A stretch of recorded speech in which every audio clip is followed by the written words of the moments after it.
오늘의 심야 낭독을 시작하겠습니다.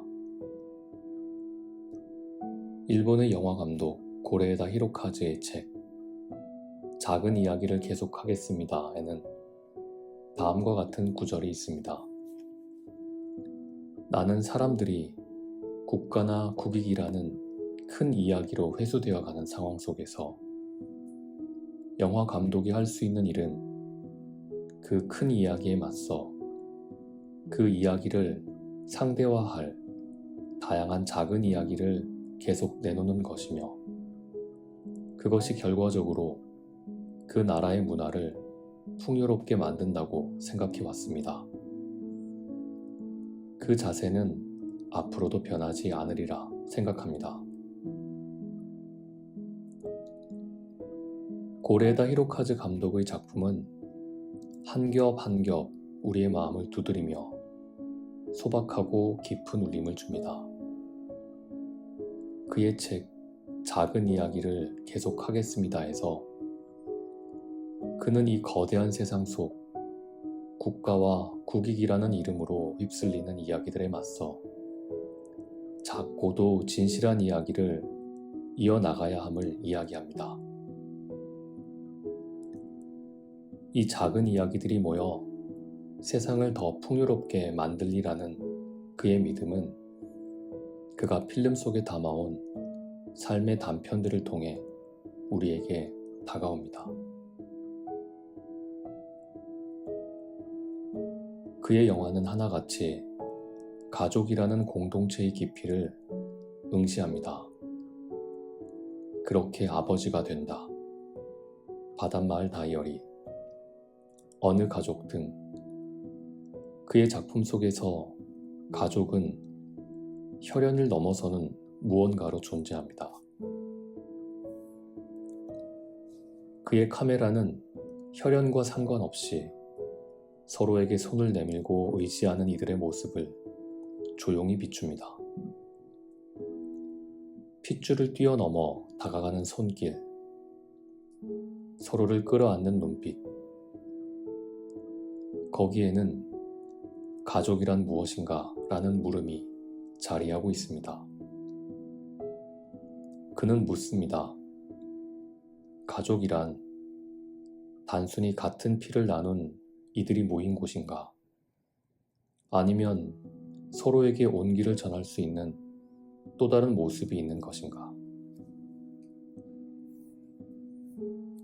2013년 개봉한 그렇게 아버지가 된다에서는 뒤바뀐 아이들을 키운 두 가정이 서로의 가족을 만나며 내면 깊은 곳에서 울려나오는 아버지의 정을 들여다봅니다.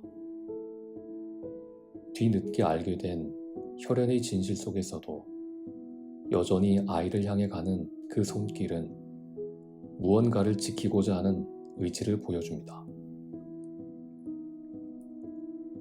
그의 다른 작품 바닷마을 다이어리에서는 배다른 자매가 서로를 찾아가며 함께 새로 쌓아가는 이야기들이 따뜻하게 펼쳐집니다.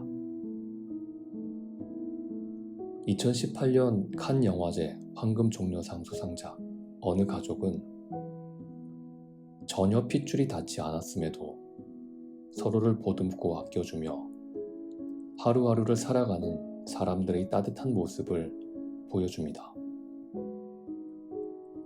그들의 얼굴을 비추는 고레에다의 렌즈는 마치 속삭이듯 전합니다.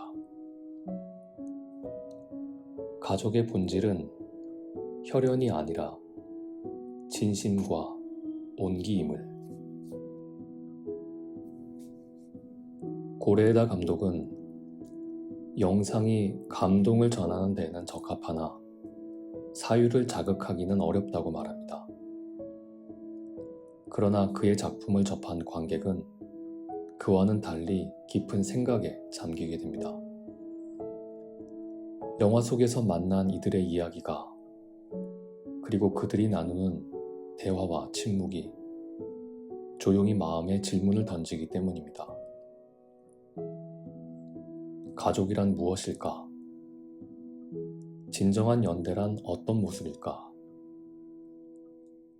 고레에다의 이야기는 화면 너머로 넘실거리며 우리에게 생각할 시간을 주고 우리의 마음을 조금 더 따뜻하게 덮어줍니다. 저는 우리가 매일 스쳐가는 소소한 감정들, 작은 사건들을 돌아봅니다.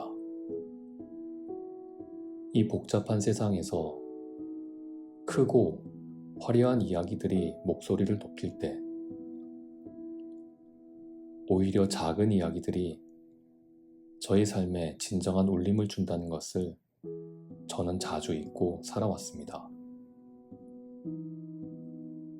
결국 삶은 작은 이야기들로 이루어진 조각들이며 그 조각들이 모여 나 자신과 세상을 만들어가는 것임을 조용히 기억합니다. 고레에다 감독의 이야기처럼 저도 작은 이야기들을 계속 전하고 싶습니다. 우리 곁의 사소한 순간들, 소박한 일상의 감정을 들여다보고 그것들을 통해 서로를 이해하며 진정한 연대와 공감을 나누는 시간이 이어지길 바랍니다. 오늘의 문장을 읽겠습니다. 나는 사람들이 국가나 국익이라는 큰 이야기로 회수되어가는 상황 속에서 영화 감독이 할 수 있는 일은 그 큰 이야기에 맞서 그 이야기를 상대화할 다양한 작은 이야기를 계속 내놓는 것이며 그것이 결과적으로 그 나라의 문화를 풍요롭게 만든다고 생각해 왔습니다. 그 자세는 앞으로도 변하지 않으리라 생각합니다. 낭독을 마칩니다. 오늘도 수고 많으셨습니다. 좋은 밤 되십시오.